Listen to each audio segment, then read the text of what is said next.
Hi friends, அனைவருக்கும் வணக்கம். நான் தமிழரசன். இப்போ இந்த வீடியோவில் பாலிசி பஜாரோடைய ஒரு அப்டேட் தான் பார்க்க போகிறோம். இந்த பங்கு பாருங்கள், அப்படியே மலைன்னு கீழே விழுந்திருக்கு. எங்கேருந்து விழுந்திருக்குன்னு பார்த்தீங்கன்னா,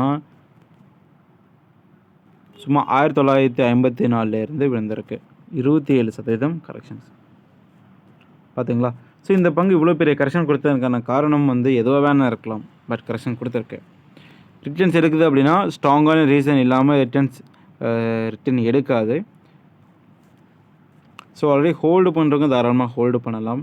புதுசாக வாங்கணும்னு நினைக்கிறவங்க வெயிட் பண்ணுங்கள். ஏன்னா 25% இங்கேருந்து மேலே பொட்டென்ஷியல் இருக்கிறது மட்டும் இல்லாமல் இன்னும் மேலே போக வாய்ப்புகள் இருக்குது.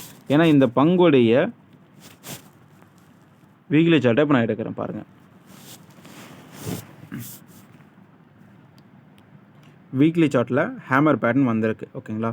ஸோ இந்த ஹேமர் பேட்டர்னில் இருந்து நெக்ஸ்ட் வீக் ஒரு சூப்பரான ஒரு க்ரீன் கலர் கேனில் வந்தது அப்படின்னா ஃபஸ்ட்டு பிரேக் அவுட் இந்த ஏரியா தான். அதாவது இங்கிருந்து 25% உயருது இல்லைங்களா, அதோடு மட்டும் இந்த பங்கு நிற்க போகிறது கிடையாதுங்க. இந்த பங்கு அதை டச் பண்ணிவிட்டு கண்டிப்பாக இந்த ஏரியாவை பிரேக் அவுட் கொடுத்துட்டு ஒரு 2900 வரைக்கும் உயர வாய்ப்பு இருக்குது. ஒரு 52% இதில் வாய்ப்பு இருக்குது. பட் ஷார்ட் டேர்முக்கு நீ ஹோல்டு பண்ணுற மாதிரி இருக்கும். ஒன்று பொசிஷன் இல்லை ஷார்ட் டேர்முக்கு ஹோல்டு பண்ணுற மாதிரி இருக்கும் இந்த பங்கு. சரிங்களா. ஸோ தேங்க்ஸ் ஃபார் வாட்சிங். Tata, bye bye.